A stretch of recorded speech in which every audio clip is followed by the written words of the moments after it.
Alright, hey guys, so, I know this video is a little bit late. I was supposed to post this over the weekend, but, I got kind of busy and there were a couple days where I wasn't exactly feeling great.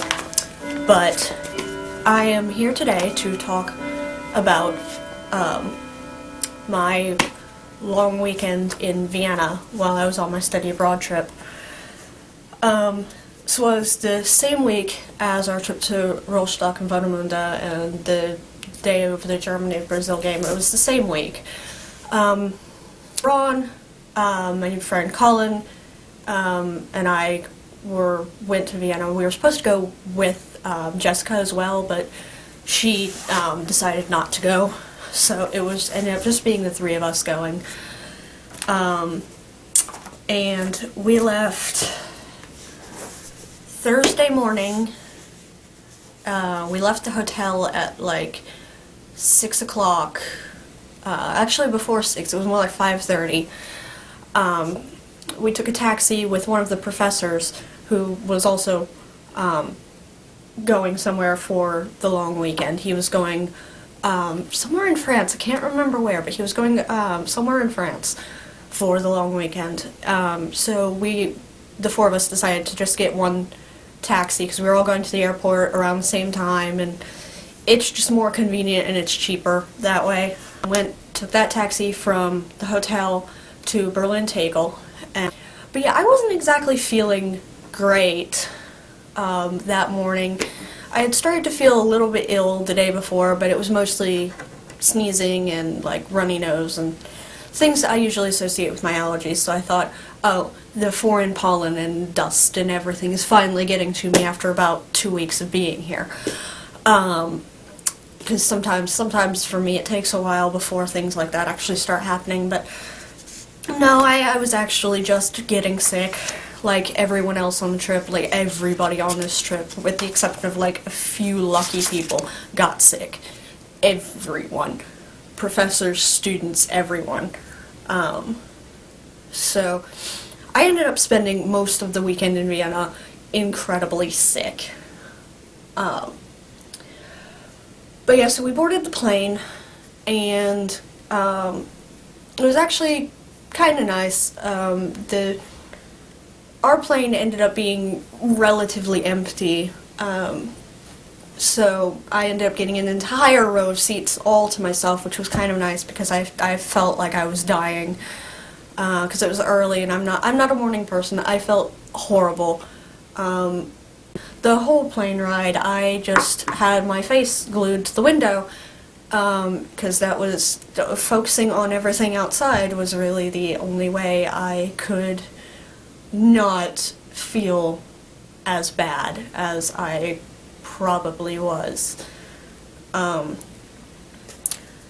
But we got to Vienna and it was around 10 a.m.-ish.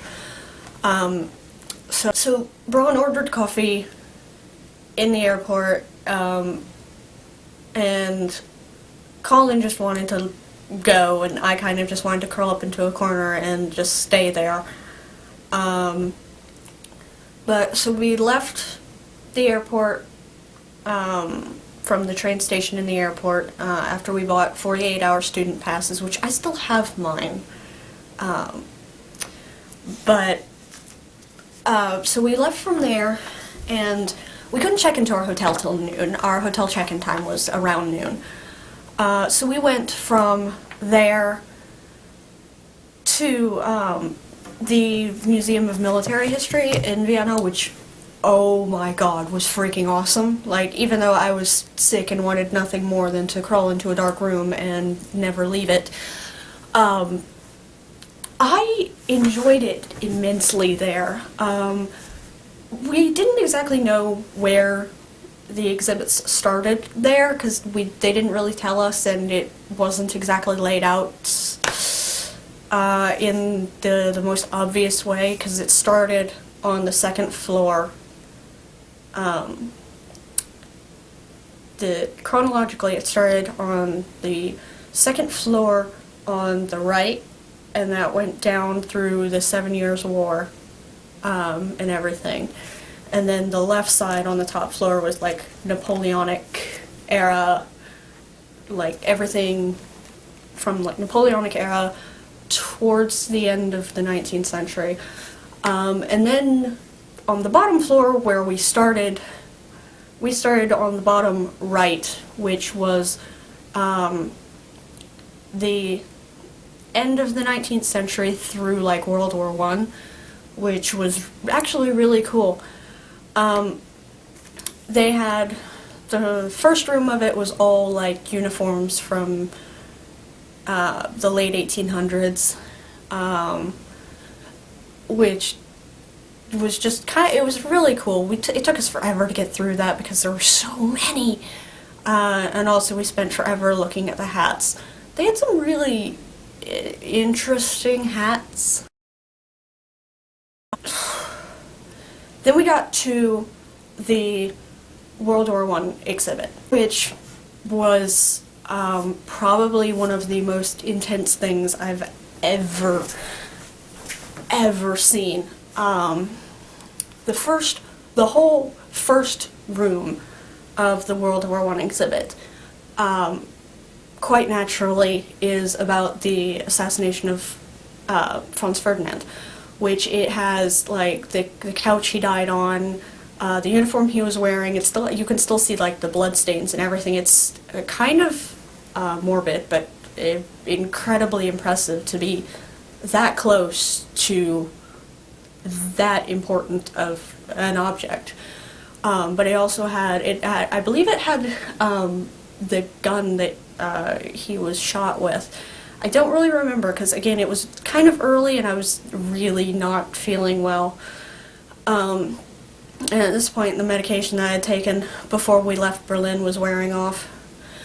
So I was really just kind of, and then it had the car that he was shot in. It had the actual car. That's the one thing I really like about Europe, is you can get so up close and personal with history. The rest of the World War I exhibit I didn't find nearly as interesting. They did have one of the first anti-aircraft guns, which was huge. Like, I can't even begin to describe how huge this thing is. You can't get it in a photograph. Like, you cannot get this thing in one picture. It is that big. But it was really impressive. The whole exhibit for World War I was really impressive. But after we went through the World War I exhibit, we went across the bottom floor to the left side, which had World War II. Which, it was kind of interesting. They didn't have an awful lot. It was mostly like displays of uniforms and things, but it was really cool. For some reason, I don't really remember this exhibit much. Either it didn't make a huge impression on me, or I was in so much pain that I just blanked on everything. They did have a little place where you could like watch movies and things from World War II, and I kind of just sat there for quite a while my friends went through the rest of the exhibit, World War II exhibit, because I was not doing well that day.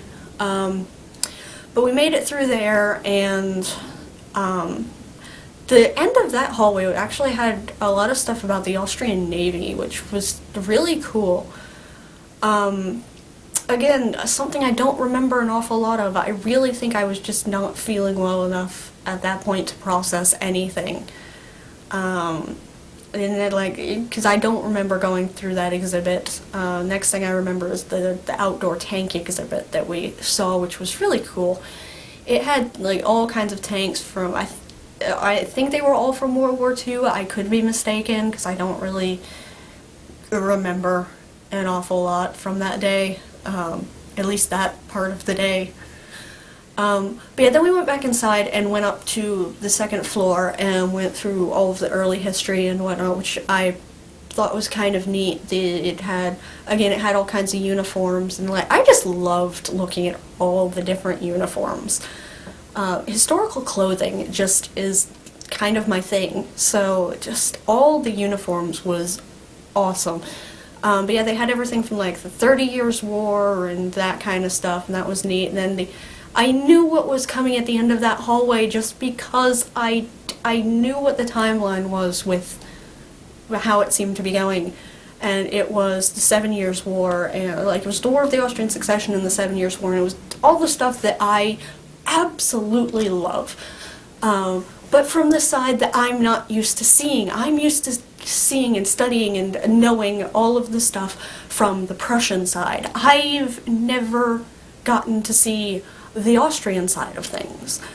So this was really my first intimate look at the Austrian side of those two wars that I know I've got so much knowledge of. It was different. I was nice to finally get to see that, as even though I'm more into the Prussian side. We got through that. We went through the Napoleonic stuff, which again I don't remember. Either it's because I wasn't all that interested, or I just didn't feel well. I don't know.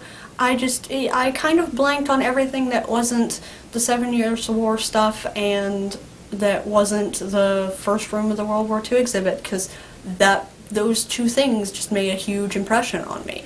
And that's really all I remember. I also remember that the guy who was selling tickets at the museum wasn't very nice to anyone at all. We were also the first people in that museum that morning, so maybe it was just because he hadn't had his coffee yet, or who knows. But so we left from there, and we went, and at that point it was around noon. We went to go and checked into our hotel, and we were going to immediately leave and go to like the downtown kind of like historical area, but I really wasn't doing well, so we decided to just take a rest at the hotel for an hour or two. I have no idea what Braun and Colin got up to, because we had two separate rooms. They had one that was like 2 doors down from me, and then I had an entire room to myself, which was kind of nice.